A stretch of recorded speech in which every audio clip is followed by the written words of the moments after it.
यवतमाळ वाशिम लोकसभा मतदारसंघातील सर्वच मायबाप मतदारांचं मनापासून यवतमाळ अपडेटमध्ये स्वागत करतो. सकाळपासून आणि कालपासून एक चर्चा की यवतमाळ वाशिम लोकसभा मतदारसंघाचे खासदार सन्माननीय संजय देशमुख हे नॉन ट्रेसेबल आहेत म्हणून, आणि सायंकाळी ठीक 6च्या सुमारास माध्यमांमध्ये एक बातमी आली की राज्याचे डेप्युटी सीएम आणि शिवसेना पक्षाचे पक्षप्रमुख मराठी एकनाथभाई शिंदे यांचं ऑपरेशन टायगर हे सक्सेस झालेलं आहे. पण नंतर पुन्हा 6:30 पावणे 7च्या दरम्यान एक बातमी आली की ऑपरेशन टायगरला कुठेतरी ब्रेक लागतोय म्हणून, कारण जे 6 खासदार सन्माननीय संजय देशमुख यांच्यासोबत गेलेले होते त्यातील 2 खासदारांनी सिग्नेचर केलं नाही अशी एक चर्चा आहे. पण आपण जर एकंदर विचार केला तर यवतमाळमध्ये शिवसेनेचा कट्टर शिवसैनिक म्हणून त्यांची खऱ्या अर्थानं प्रचिती आहे आणि ते शिवसेनेचे माजी जिल्हा प्रमुख माननीय संतोष ढवळे माझ्यासोबत आहेत. यवतमाळ डिस्ट्रिक्टमध्ये ग्रामीण भागातील लोकांच्या कल्याणासाठी रुग्णसेवेच्या माध्यमातून शिवसेना घराघरात दारादारात शिवसेना मनामनात लोकांमध्ये पोहोचवण्याचं काम सन्माननीय संतोष ढवळे यांनी केलेलं आहे. एक नव्हे तर 2 वेळा विधानसभेला ते उभे सुद्धा होते, अल्पशा मताने त्यांचा पराभव झाला. तुम्ही सोशल पब्लिक प्लेस मध्ये अनेक वेळा म्हणायचे की जे कोणी खासदार जे आज ऑपरेशन टायगरच्या माध्यमातून इतर पक्षामध्ये विलीन होत आहेत ते जास्त का खऱ्या शिवसेनेमध्ये राहणार नाही, हे वाक्य तुम्हाला खरं होताना दिसतंय का आज? हे बघा, जेव्हा संजय देशमुख जेव्हा शिवसेना फुटली होती 3 वर्षा पहिले, बरोबर आहे, त्यावेळेस निवडणूक आली, लोकसभेची निवडणूक आल्यानंतर बरेचसे स्वपक्षातल्या लोकांनी उमेदवारी मागितली आणि यांनी मागितली. हा त्याचा इतिहास जर पाहतो म्हटलं तर हा 15-20 वर्षा पहिले शिवसेनेत होता, जिल्हा प्रमुख काम केलं, त्याला तिकीट दिली नाही म्हणून हा पक्ष सोडून निघून गेला. त्यानंतर तो वारंवार निवडणुका लढला, पक्ष बदलले, भारतीय जनता पार्टी असो, काँग्रेस असो, अपक्ष असो, स्वतःची एक परिवर्तन पॅनल त्यांनी काढलं, या माध्यमातून त्यांनी प्रयत्न केले पण त्याला यश मिळालं नाही, लोकांनी नाकारलं.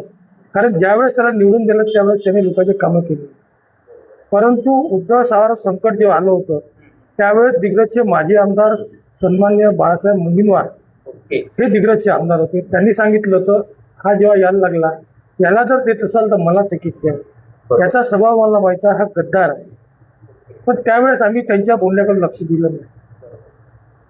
पण त्यावेळेसही आम्ही मागणी केली ती सन्माननीय उद्धव साहेबांना, ही तिकीट सन्माननीय बाळासाहेबांना किंवा जे मागेल त्याला द्यावं, बाहेरच्या लोकांना देऊ नये. त्यानंतर यांनी बापू देशमुख जे आहे अकोल्याचे आमदार, त्यांच्या माध्यमातून ते निष्ठावान आहे.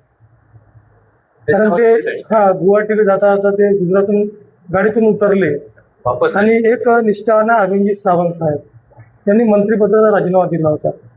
या 2 निष्ठावानाच्या मदतीने हा गद्दार, हा गधा, हा पक्षात वाघाचं झूल टाकून आला आणि तिकीट मागितली.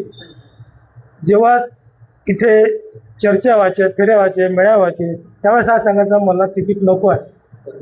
आमची बैठक झाली की सागरताई पुरीकडे, तेव्हा त्याला मी म्हटलं होतं एक गद्दारी पक्षाने पाहिलेली आहे, याच्यानंतर जर गद्दारी झाली तर बाळासाहेबांनी सांगितलं अडवा बडवा तुडवा ते आम्ही केल्याशिवाय राहणार नाही. भाऊ, डिग्रज मध्ये माध्यमांशी आपल्या जिल्ह्याचे पालकमंत्री संजय राठोड संवाद साधताना बोलले होते की आगे आगे देखो होता है क्या, आता ते खरं होत आहे?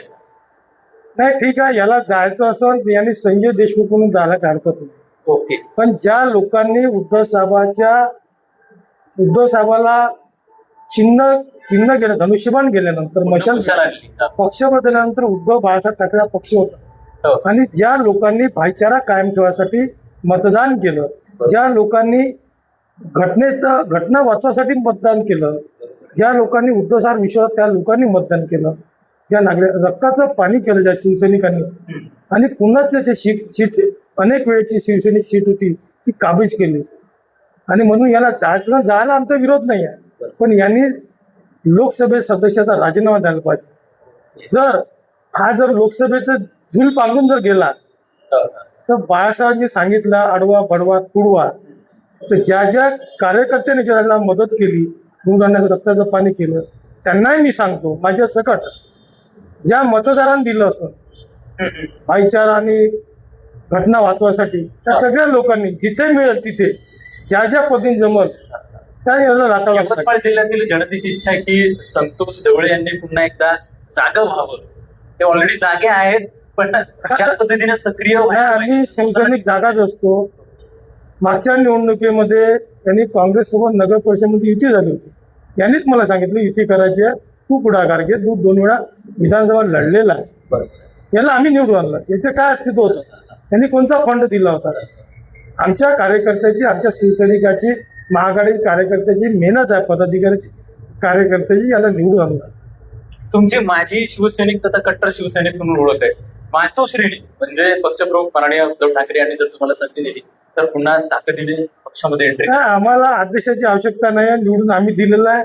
याचा कसा कार्यक्रम करेक्ट करायचा ते आम्ही करणार. मित्रांनो, थांबतो. प्राध्यापक पंडित पाटील.